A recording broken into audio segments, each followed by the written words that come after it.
मुस्कुराइएगा, आप लखनऊ में हैं। लेकिन अगर कोई मुस्कुराया है तो वो लखनऊ सुपर जायंट्स की टीम, लखनऊ सुपर जायंट्स के फैन। लेकिन अगर कोई मुस्कुराया नहीं है तो वो है मुंबई इंडियंस और उनके फैंस। क्योंकि यार मतलब मैं इस ये जो मैच हुआ है ना, इस मैच को मैं बहुत दिन से चाह रहा था कि एक ऐसा मैच हो, क्रूजल मैच हो जिसमें मजा आए। मतलब नाखून नेल बाइटिंग मैच होता है ना, जो कि जो नाखून जितने निकलने में सारे चबवा देता है, इस तरीके का मैच यार बहुत दिनों में आया ये मैच। बहुत दिनों में मतलब 8-10 मैच ऐसी बीत गए जो एक तरफा हो रहे थे। लेकिन ये एक ऐसा मैच मेरे ख्याल से चेन्नई के बाद जो मैच हुआ है, चेन्नई वाला थोड़ा इस तरीके का था, उसके बाद जो मैच हुआ है ये हुआ है जो नेल बाइटिंग वाला मैच था। तो बहुत ही तगड़ा मैच हुआ यार। मैं ये कहूंगा, मैंने देखो पिछली बार भी तुमसे कहा था भाई, छोटी टीम बड़ी टीमों को हरा रही है। ये आईपीएल मतलब दूसरा है, 2024 का आईपीएल था पावर हिटर्स का। इसमें पावर हिटिंग नहीं चल रही अभी तक भाई, इसमें चल रही है छोटी टीम में बड़ी टीम में घुला रही है। छोटी टीम में मतलब छोटी फैन फॉलोइंग वाली टीम बड़ी टीम को ढेर कर रही है। चाहे इसमें लखनऊ हो, दिल्ली हो, आरसीबी हो। आरसीबी की फैन फॉलोइंग बढ़िया है वैसे, लेकिन आती भाई वो छोटी टीम में ही है। अब देखो बुरा मत कहना मुझे कि नहीं छोटी टीम में नहीं आती, वो बहुत बढ़िया है वो।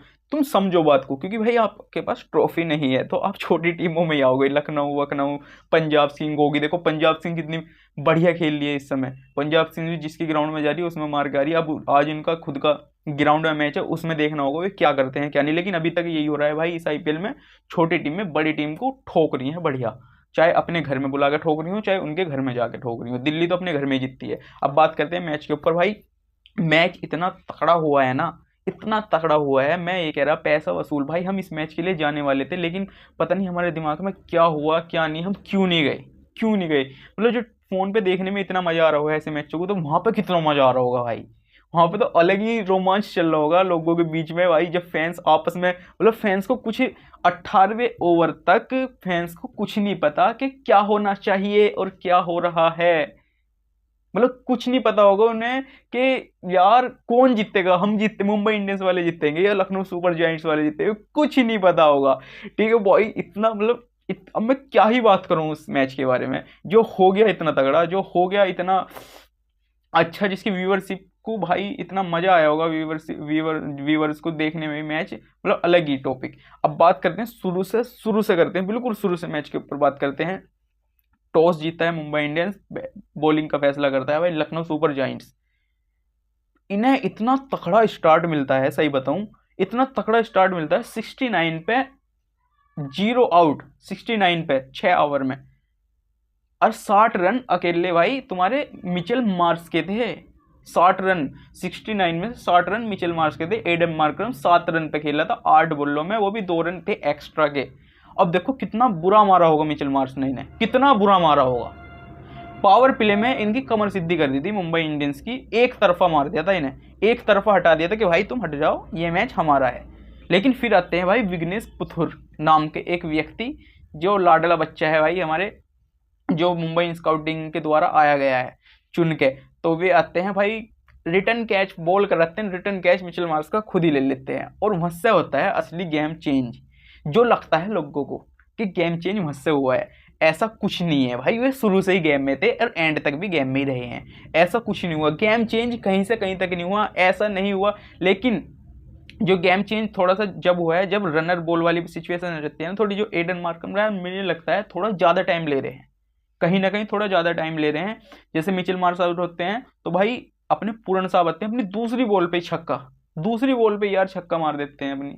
तो उनका तो इंटेंट क्लियर दिख रहा है हमें कि दूसरी पहली बॉल पे अगर उनके पाले में मिलेगी तो वो छक्का मारेंगे। लेकिन मुझे यार मार्करम का समझ में नहीं आ रहा, हालांकि यार 50 बनाए, लेकिन क्या फ़ायदा। इतना बॉल खेल के आप इतने से रन बना के जा रहे हो तो उसका कोई फ़ायदा नहीं है। मैं कहूँगा कोई फ़ायदा नहीं है इसमें, डस्टबिन में डाल दो ऐसे रन। हालांकि जीत के लिए साबित हुए हुए ही रन, लेकिन फिर भी भाई थोड़ा इंटेंटफुल खेल लो, क्योंकि आपके नीचे पावर बहुत है। मैं कहूँगा बहुत ही पावर है आपके नीचे भी, बहुत पावर है। दिक्कत लेने की कोई दिक्कत की तो कोई बात ही नहीं है ऐसी, जो तुम इतना इम्पैक्ट मतलब कहते हैं ना पावर प्ले में थोड़ा चार्ज तो करो यार, थोड़ा तो करो। मतलब पावर प्ले में रन बॉल तो ना खेलो, चाहे पावर प्ले के बाद खेल लो, लेकिन इतना भी मत करो। फिर नीचे पूरण सिंह भाई, पूरण सिंह को ले बैठते हैं। हार्दिक हार्दिक पांड्या के बारे में विशेष बात होगी अभी बाद में, पहले लखनऊ की बैटिंग के बारे में बात कर रहे हैं अभी।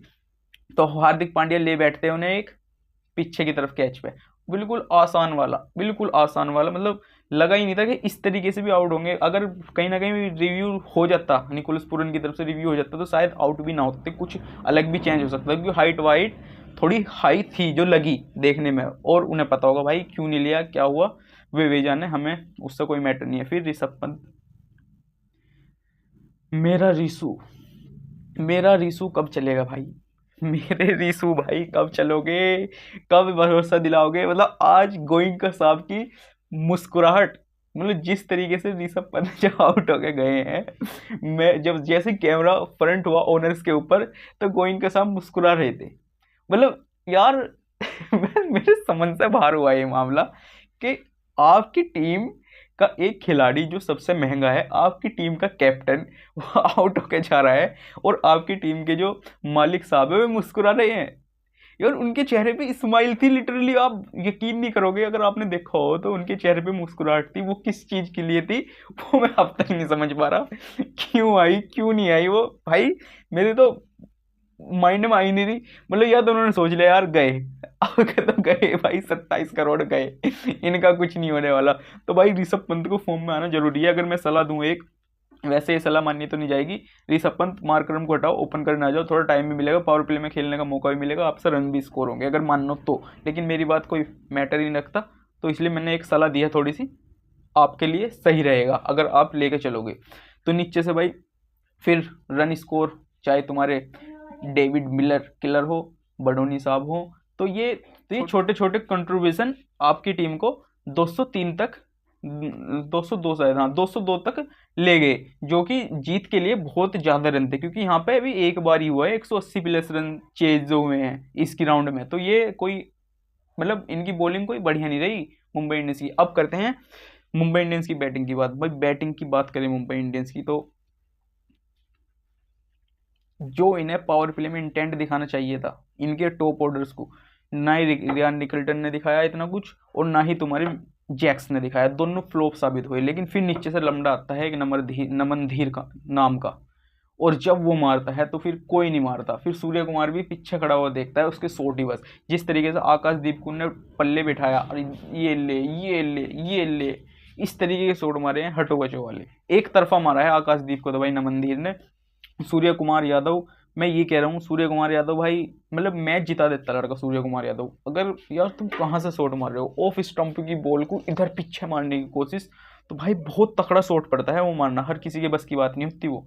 तो वो सूर्य कुमार ही मार सकता था, लेकिन उस पर भी नहीं लगा। संबंध का एक अच्छा कैच हुआ वहाँ पे, बहुत ही अच्छा क्रूसल कैच हुआ, जो कि उस समय पर आना बहुत जरूरी था, वरना एक तरफा मैच कर देता भाई। मैं कह रहा 2-4 बॉल पहले जीत जाते मुंबई इंडियंस वाले, लास्ट बॉल की नौबत दिन आती अगर चलता भाई अपना।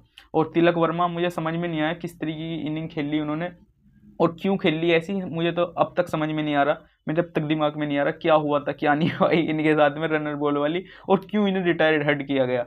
अब तक मुझे ये भी समझ में नहीं आ रहा, रिटायर्ड हट जब आपको रन इन लेना था तो रिटायर्ड हट करके क्या फ़ायदा हुआ। अब 2 बॉल में मिचेल सैंटनर ने खेली, 2 बॉल में लड़का 1 छक्का मारने का भी दम रखता है, एक 2 बॉल में 2 छक्के मारने का भी दम रखता है वो। अब मुझे समझ में आया ही नहीं भाई क्यों रिटायर्ड हट हुआ। अब ये जानना है, इनका काम जानना है, हमारे टेंशन से दूर। अब बात करते हैं बॉलिंग की। मुंबई इंडियंस में बॉलर था बस एक, वो होते भाई हमारे हार्दिक पांड्या साहब, मतलब उनके अलावा कोई था ही नहीं बॉलर। यार हार्दिक पांड्या, मैं ये देख रहा हूँ इस आईपीएल से, भाई पहला ओवर लेके आता है, विकेट लेके जाता है लड़का पहले ओवर में ही। अब तुम भूल जाओ ट्रेंट बोल्ट कौन है, दीपक चाहर कौन है, भुवनेश्वर कुमार कौन है, याद रखो आप हार्दिक पांड्या। हार्दिक पांड्या पहले ओवर में आते हैं विकेट लेके जाते हैं, पहले ओवर में आते हैं विकेट लेके जाते हैं दूसरे। और आज तो क्या हुआ, और मैच में तो पहले ओवर में विकेट लेके जा रहे, आज पहले ओवर में विकेट लेके गए, दूसरे ओवर में विकेट लेके गए, तीसरे ओवर में विकेट लेके गए, और जो चौथा ओवर आया जो क्रूसल ओवर था 20वां ओवर जो कराया उन्होंने, मतलब कि उसमें एक्सेलरेट करना बनता ही था। हालांकि 1-2 बॉल में उन्हें छक्का चौका पड़ भी गया था, लेकिन फिर कम बैक करते हैं और हैट्रिक पाते हैं भाई। 5 लिया है लड़के ने आज, हार्दिक पांड्या 5 लिया है भाई। अब मतलब पिछली साल जो इनके साथ हुआ गुजरा, ना ही किसी के साथ गुजरे भाई, किसी के साथ ना गुजरे, बिल्कुल भी ना गुजरे जो इनके साथ गुजरा है। लेकिन जो आज 5 लिया है, आज दिखाया हार्दिक पांड्या ने कि मैं क्या चीज़ हूँ, मैं दुनिया का बेस्ट ऑलराउंडर क्यों हूँ, करंट में मैं इससे बड़ा ऑलराउंडर कोई है ही नहीं। ज़्यादा बड़ा बोल नहीं कह रहा, लेकिन कोई नहीं है भाई, कोई भी टक्कर पे नहीं है हार्दिक पांड्या की, चाहे बॉलिंग में ले लो चाहे बैटिंग में ले लो, कोई टक्कर पे नहीं है हार्दिक पांड्या, कोई भी। मैं मान ही नहीं सकता कोई हार्दिक पांड्या की टक्कर, वो इसमें करंट फॉर्म में पूरे वर्ल्ड की बात कर रहा हूँ, कोई नहीं है हार्दिक पांड्या के आगे भाई। बहुत बड़ा प्लेयर है हार्दिक पांड्या, बहुत ही बड़ा प्लेयर है, इसके आगे कोई नहीं है इस समय, कोई भी मतलब कोई भी नहीं। अब बात करें और बॉलिंग लाइन में, विघ्नेश पुथुर ने देखो थोड़ी अच्छी बॉल करी। ओवर के तो ओवर इन्होंने हार्दिक भाई ने पूरे करने भी नहीं दिए, ना ट्रेंट बोल्ट के हुए पूरे ओवर, ना दीपक चहर के हुए, पता नहीं क्यों नहीं हुए, लेकिन करने भी नहीं दिए इन्होंने। तो बॉलिंग मैं कहूंगा दोनों की तरफ से एवरेज हुई, ना लखनऊ की बढ़िया ना इनकी बढ़िया। लखनऊ की बस जो बढ़िया बॉलिंग हुई दो लास्ट के ओवरों में, सारे बॉलर 10 के ऊपर से पिटे थे, बस दिग्विजय राठी को छोड़ के।